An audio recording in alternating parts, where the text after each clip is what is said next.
Bienvenue sur Télématin, nous sommes le mercredi 6 septembre, déjà bientôt les vacances. Ah. J'aimerais bien. Des petits bâtons là, les dodos. 18% des Français, près d'1 sur 5, déclarent vivre à découvert, 3% de plus que l'an passé.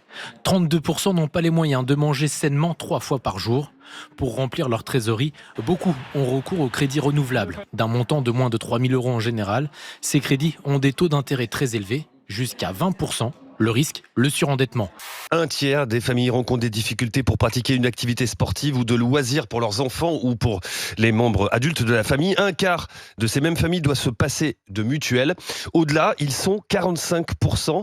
Chez les personnes interrogées, 45% ont rencontré des difficultés financières pour payer certains actes médicaux mal remboursés par la Sécu, ou contre 39% en 2022. Donc on voit que la situation s'aggrave nettement. Des nouvelles rassurantes de Mathieu Kassovitz après son accident de moto dimanche. Je tenais à remercier tous ceux qui m'ont appelé, qui m'ont envoyé des messages de soutien. Merci beaucoup, je ne savais pas que j'avais autant d'amis, ça fait plaisir. J'ai fait une chute de moto, connement, je me suis pété le fémur et la cheville, et voilà, je suis en rééducation. 60% des Français estiment qu'au cours des 3 dernières années, leur pouvoir d'achat a diminué. Ils sont 34% à considérer que leurs revenus leur permettent juste de boucler leur budget, et 18%, tu l'as dit, disent donc vivre à découvert. C'est 3 points de plus qu'en 2022. La hausse des prix de l'alimentation et de l'énergie a contraint de plus en plus de Français à solliciter les associations. Par rapport à l'année dernière, on est à plus 37%. Tout ça couplé avec l'inflation, il y a un effet de cisaille pour les restos qui font que c'est difficile. L'association, fondée il y a près de 40 ans par Coluche, appelle à l'aide. Victime de la hausse de ses coûts de fonctionnement, elle risque de mettre la clé sous la porte. Je vous le dis à la maison, si vous avez des rêves, c'est pas une question d'âge, c'est une question de rencontre, de moment. Accrochez-vous et demain, vous serez surpris parce que les choses se réalisent. 1 300 000 bénéficiaires. Les Restos du Cœur ont déjà accueilli 1 300 000 personnes depuis le début de cette année, début 2023, contre 1 100 000 au total l'an passé. Donc plus en 8 mois que sur toute l'année 2022. Un chiffre record depuis la création des Restos du Cœur en 85 par Coluche. Selon l'INRAE, l'Institut national de recherche agronomique, 8 millions de personnes dans notre pays sont en situation d'insécurité alimentaire. Soyez plus heureux, donc démissionnez si vous avez envie. Démissionner, le nouveau slogan de Télématin. Aujourd'hui, vous osez me faire passer à la radio pour détruire mon entreprise parce qu'il n'y a pas d'autre mot. Donc sachez, entre parenthèses, qu'il y a mon expert juridique qui est en train d'écouter ce qui se passe. Mais il a raison. On n'hésitera pas et à vous attaquer en justice. Dites à votre expert juridique, allez-y monsieur, ça fait 24 ans qu'on est là, il n'y a pas de souci, attaquez-moi en justice si vous estimez qu'on vous a diffamé. La rancune est quelque chose qui n'existe pas pour moi. Je n'ai ni rancune ni amertume. Vous savez pourquoi ? Parce que je suis un bagarreur. Et les bagarreurs, ils gardent rien en eux-mêmes.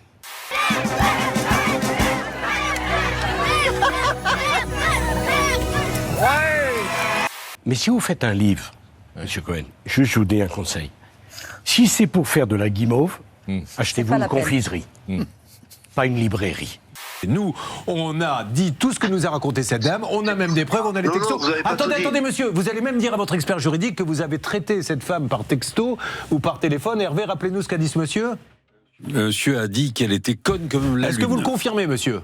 Mais excusez-moi, je me suis emporté, certes. Voilà. Je me suis emporté. Voilà. Il faut que vous sachiez que sur les 14 dernières années, tous mes comptes, ceux de ma femme, ceux de mes enfants, ceux de ma mère, ont été faits, lasérisés. Et qu'est dit l'ordonnance de renvoi ?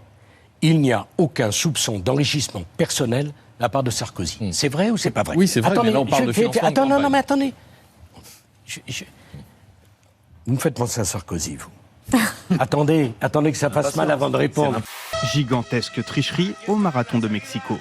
11 000 coureurs sur les 30 000 inscrits devraient être disqualifiés pour avoir utilisé des véhicules personnels ou des transports en commun. Une attitude antisportive dénoncée dans un communiqué officiel. Un tiers des participants n'a donc pas couru les 42 km 195 de la course et a été trahi par la puce électronique portée par chaque coureur. Parmi les mises en cause, certains affirment que c'est la puce qui n'a pas bien fonctionné. Canicule, incendie, inondations. Les 3 derniers mois donnent le tournis. Partout sur la planète, l'humanité vit le changement climatique et son lot de catastrophes naturelles. C'est la première fois de ma vie que je vois une inondation aussi effrayante. Ce qui me choque le plus, c'est qu'on a tout perdu en quelques secondes. En Inde, une chaleur inédite. Le mois d'août le plus chaud et sec depuis le début des relevés il y a plus d'un siècle. J'essaye d'être écolo le plus possible. Mais vous n'avez pas l'impression de nous emmerder quand même parce qu'on représente 1% de la population de pollution dans le monde, 1%, et vous dites faut bouger, faut faire des trucs. Est-ce que la France ne bouge pas pour l'écologie? On nous dit d'acheter des voitures électriques de merde qui tombent en panne toutes les 2 minutes. Ça vaut 40 000 euros. T'habites au 14e étage, faut une prise pour aller la brancher en bas. Comment tu vas faire? Vous n'avez pas l'impression de faire chier le monde un petit peu? Autre phénomène extrême en Chine, des inondations, les pires depuis 140 ans à Pékin. Là encore, une conséquence du réchauffement planétaire. Des océans plus chauds, c'est plus de vapeur d'eau qui remonte dans l'atmosphère pour retomber en pluie. Le secrétaire général de l'ONU s'alarme de ce terrible bilan. L'effondrement climatique a commencé. Notre climat implose plus vite que nous ne pouvons y faire face. Le plastique, l'emballage, on fait plein de trucs. Oui. On taxe les Français, t'achètes un SUV. Non, et même les pailles, c'est un scandale. Les pailles, j'ai l'impression d'avoir un vieux zizi dans les roues. C'est horrible, excusez-moi.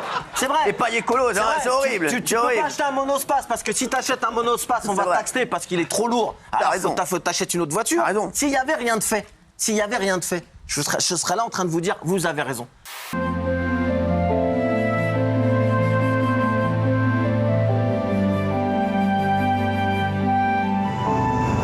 Fantastique. Regardez, ça se passe aux États-Unis, en Californie. Il s'agit bien d'une chef que vous voyez. Eh bien, elle s'apprête à donner une leçon, à faire du surf. Regardez, c'est à Pismo Beach. Pismo Beach, en tout cas, c'est le petit nom. Voilà. La chèvre a l'air quand même assez tranquille. Elle serait tellement mieux à la broche. Oh, c'est horrible. Sans commentaire.